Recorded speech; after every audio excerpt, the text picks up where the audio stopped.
ప్రపంచవ్యాప్తంగా భారత స్వాతంత్ర దినోత్సవ వేడుకలు ఘనంగా జరిగాయి. అయితే ఆస్ట్రేలియాలో ఒక చిన్న అపశృతి దొర్లింది. వేడుకలకు అక్కడి భారతీయులు సిద్ధం కాగా ఖలిస్తానీలు వచ్చి నానా రచ్చ చేశారు. ఖలిస్తానీ జెండాలు చూపుతూ పెద్దపెట్టున నినాదాలు చేశారు. దీంతో ఉద్రిక్త వాతావరణం నెలకొంది. అయితే పోలీసులు జోక్యం చేసుకోవడంతో ఉద్రిక్తతలు సద్దుమణిగాయి. ఆ తర్వాత వేడుకలు ప్రశాంతంగా జరిగాయి.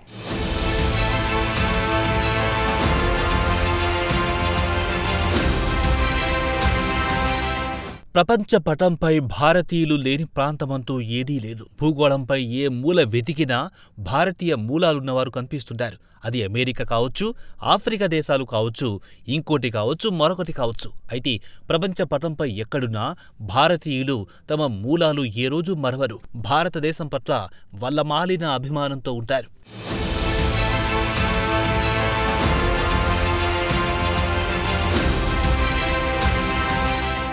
ఆగస్టు 15 బ్రిటిష్ పాలన నుంచి భారతదేశానికి విముక్తి లభించిన రోజు.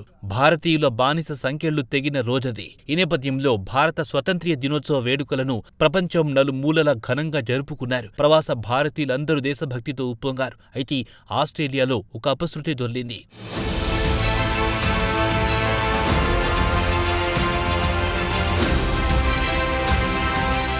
మెల్బోర్న్లోని కాన్సులేట్ కార్యాలయం దగ్గర త్రివర్ణ పతాకం ఎగరేయడానికి అక్కడ ప్రవాస భారతీయులు సిద్ధమయ్యారు. ఒకవైపు జెండా వందనం కార్యక్రమానికి ఏర్పాట్లు జరుగుతున్నాయి. కొంతమంది దేశభక్తి గీతాలు ఆలపిస్తున్నారు. మరోవైపు బిలబిలామంటూ కొంతమంది ఖలిస్తానీ వాదులు అక్కడ చేరుకున్నారు. వచ్చి రావడంతోనే ఖలిస్తాన్ వాదానికి అనుకూలంగా పెద్దపెట్టున నినాదాలు చేయడం మొదలెట్టారు. అంతేకాదు వెంట తెచ్చుకున్న ఖలిస్తానీ జెండాలు ప్రదర్శించడం మొదలెట్టారు. దీంతో అక్కడున్న వారంతా ఒక్కసారిగా షాక్ అయ్యారు. ఆ ప్రాంతంలో ఉద్రిక్త వాతావరణం నెలకొంది.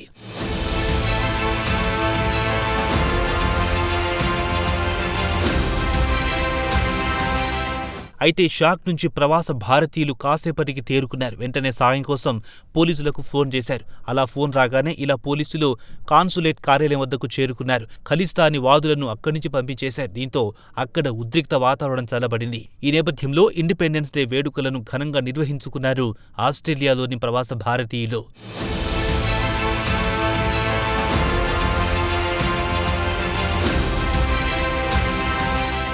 ఇదిలా ఉంటే ఇటీవల కాలంలో మెల్బోర్న్లో భారత వ్యతిరేక కార్యకలాపాలు ఎక్కువయ్యాయి. మెల్బోర్న్లోని ఓ హిందూ ఆలయంపై ఇటీవల కొంతమంది గుర్తు తెలియని వ్యక్తులు విద్వేషపూరిత రాతలు రాశారు.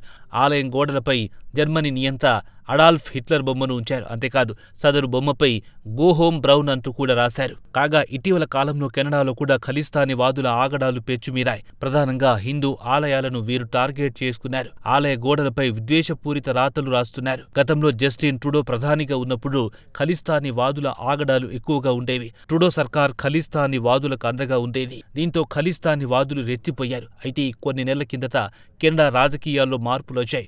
జస్టిన్ ట్రూడో కుర్చీ నుంచి దిగిపోయారు. కెనడాలో కొత్త ప్రభుత్వం ఏర్పడింది. దీంతో కెనడాలో ఖలిస్తానీ వాదుల కార్యకలాపాలు తగ్గుముఖం పట్టాయని చెప్పుకోవచ్చు. వాస్తవానికి ఖలిస్తానీ ఉద్యమం 1940లో ప్రారంభమైంది. ఖలిస్తానీ అంటే పవిత్రమైన భూమి అని పంజాబీలో అర్థం. సిక్కులకు ఒక ప్రత్యేక దేశం కావాలన్నది ఖలిస్తానీ ఉద్యమ అసలు లక్ష్యం. ఈ లక్ష్య సాధన కోసం అనేక సిక్కు సంఘాలు పోరాటాలు చేశాయి. ఈ సందర్భంగా చాలాసార్లు హింస చెలరేగింది.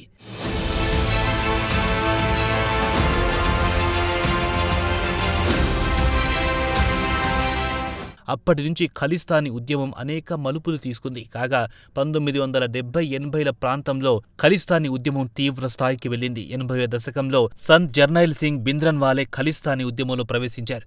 భింద్రన్వాలే హయాంలో ఖలిస్తానీ ఉద్యమం ఉవ్వెత్తున ఎగిసింది. సంత్ జర్నైల్ సింగ్ భింద్రన్వాలేను పట్టుకోవడానికి అప్పటి ఇందిరాగాంధీ నాయకత్వంలో కేంద్ర ప్రభుత్వం అనేకసార్లు ప్రయత్నించింది. అయితే భింద్రన్వాలే పోలీసుల కళ్లుగప్పాడు. ఎవ్వరికి దొరకలేదు. దీంతో పోలీసుల నుంచి తప్పించుకోవడానికి అమృత్సర్లోని స్వర్ణ దేవాలయంలో భింద్రన్వాలే తలదాచుకున్నాడు. అక్కడి నుంచే ఖలిస్తానీ ఉద్యమానికి సంబంధించిన కార్యకలాపాలపై ఆదేశాలు జారీ చేసేవాడు. స్వర్ణ దేవాలయంలోనే కూర్చుని ఆయన చక్రం తిప్పేవాడు. దీంతో ఎలాగైనా భింద్రన్వాలేను పట్టుకోవాలని కేంద్ర ప్రభుత్వం గట్టిగా నిర్ణయించుకుంది. ఈ నేపథ్యంలో ఆపరేషన్ బ్లూ స్టార్ కు కేంద్ర ప్రభుత్వం రంగం సిద్ధం చేసింది. ఇందులో భాగంగా 1984లో ఆపరేషన్ బ్లూ స్టార్ ను అమలు చేసింది. 1984 జూన్ 1 నుంచి 10వ తారీఖు వరకు ఆపరేషన్ బ్లూ స్టార్ జరిగింది. ఇందులో భాగంగా అదే ఏడాది జూన్ 6వ తేదీన జర్నైల్ సింగ్ భింద్రన్వాలేను భారత సైన్యం మట్టుబెట్టింది. ఈ నేపథ్యంలో ఖలిస్తానీ ఉద్యమం చల్లబడింది. ఇదిలా ఉంటే చిన్నపాటి అపశృతి దొర్లినా ఆస్ట్రేలియాలో భారత స్వతంత్ర్య దినోత్సవ వేడుకలు ఘనంగా జరిగాయి. అది సంతోషం.